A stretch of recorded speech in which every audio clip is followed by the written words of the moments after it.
Hi everyone, welcome back to Grandpa Mark's Hobbies and a finale of Revell's 57 Chevy. What a fantastic kit this is. Let me get everybody out of the way because I'd like to go over this. Stormtrooper Steve showed Boba Fett this and he ended up buying it. But we had a blast building it. I've wanted to do the dark gray and black theme for a long time and just couldn't find the right car to do it with until my brother TJ and my sister-in-law Lori gave me this for Christmas. And as soon as I saw it, I knew exactly what I was doing with it. So thank you very much, TJ and Lori. I really appreciate it. What a great kit. As you can see, we went black trim on everything, including the exhaust tips.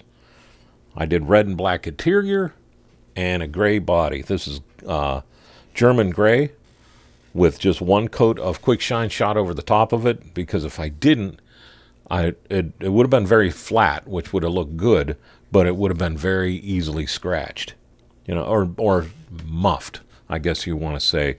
It would have shown finger lines and things like that that the panel or the quick shine keeps it from doing.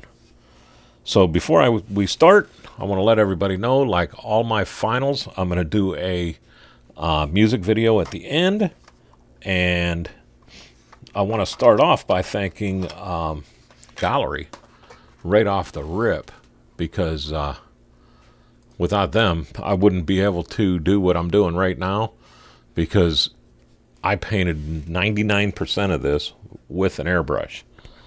So I took the hood off. The hood I didn't do a whole lot to, just put on the chrome, painted the underside of it the flat black, just to give it a little bit of life.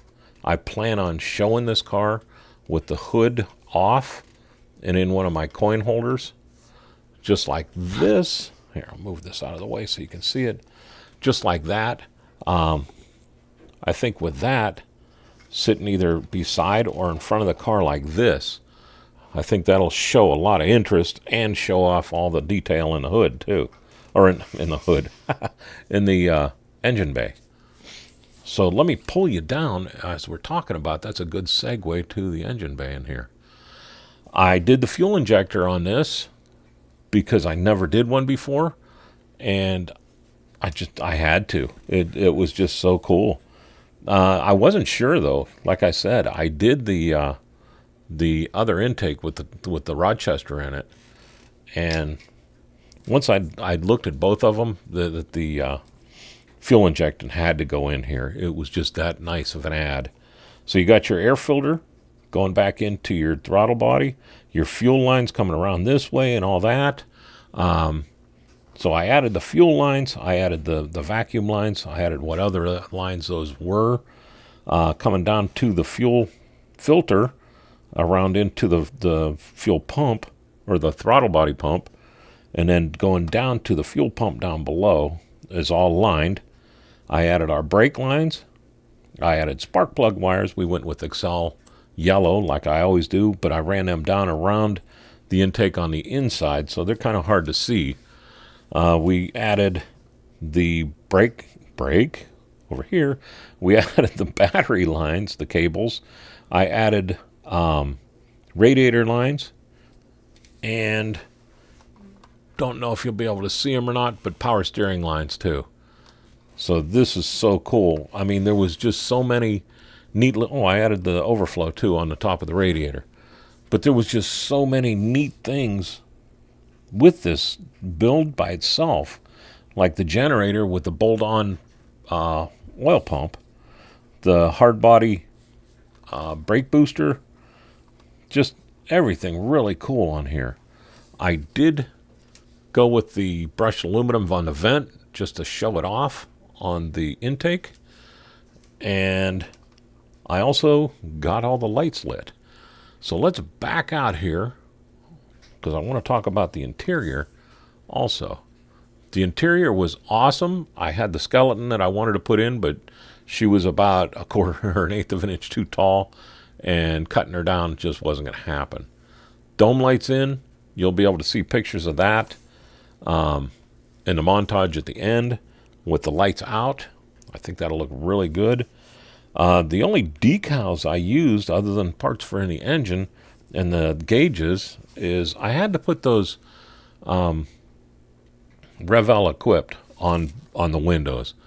I liked the way they were angled and the way they looked, and I also put the one on the front here just to give it a little bit of life. I mean, I can't find a driver that'll fit it, so I had to do something to make it look like it was going to shows. So I'm going to back out just a smidge more, and we'll keep going here. The body, like I said, it is German gray and then gloss black. The Bel Air was titanium gold. I used flat aluminum for the brake rotors, or the brake rotors. The brake calipers, I just used regular Tamiya's red, and everything was masked and painted. There was no hand brushing. That was all 0.2 millimeter Mobius brush. So talk about laying down nice. Everything worked from the gutter all the way down to the Bel Air. I did paint the Bel Air by hand, of course, but all the black is pretty much airbrushed, which is a first for me. Usually I try to paint the trim by hand or get around it some other way. But the trim I'm happy with. I really wanted this dark out or blackout trim. The back bumper is so cool. Let me back you way out here for a second so we don't all get seasick, but I want to show you the taillights. I just did the top ones, and the way I painted them is by painting the LEDs, and I painted the red lenses, and that toned them down very nicely. I opted to put the fuel injected license plate on the back. The first time I ever did that too. The front, I had to do it. The lenses for the headlights are clear, but the LEDs are painted red, and that gives this that ominous, like a Ridge Runner look, you know. So as I was building this the whole time, I know it wasn't the same car, but the movie Thunder Road kept coming through with Robert Mitchum, and it just kept cracking up. But I painted them red. I painted the other ones. The LEDs are the only thing painted for the turn signals or the markers, and that was just clear orange and the clear red for the headlights. I wanted to add life to the front, and you can really see it there with the radiator. I did that titanium gold also, just to give it a little pop. There was a lot of black, a lot of red, and flat aluminum in there, and I just wanted to give it a little life.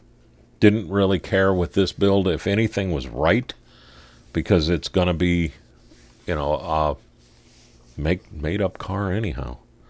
So I could get away with having fun with it, and that was really nice to do. The exhaust, I got to talk about it.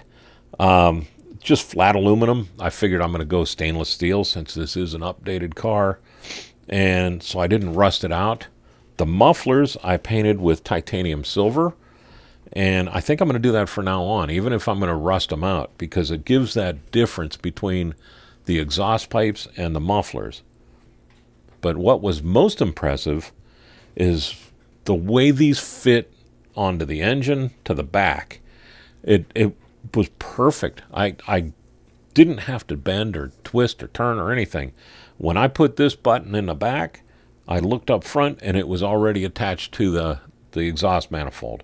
Same with this side, just dropped in there perfect. I used the low profile rims too, you can all see, and threw them in Purple Pond.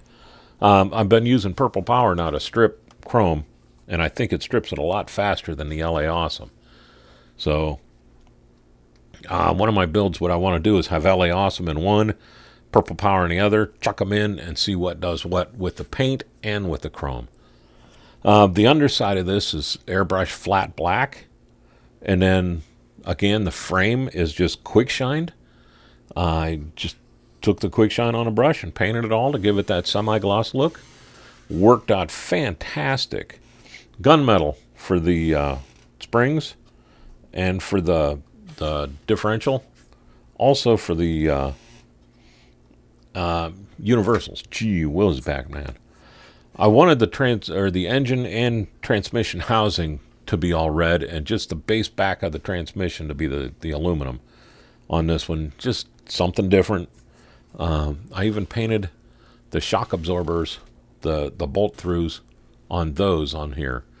But it was nice, not a lot of detail underneath, so I added the fuel lines and brake lines to all four, and that went very well. I'm hiding the battery in the fuel cell here. This comes off. I showed you that in another one. It is a pain in the behind, so I'm not going to even try right now on camera. I'll end up dropping it. I use a old t-shirt and lay it on there and then fidget it off. But for way it looks that way, it is worth it. But I have gabbed for more than long enough. How about if we thank our vets, first responders, and active duty members, and jump right into the music. So let the music play and enjoy. And thank you very much for watching. I hope you have a great day and a better tomorrow.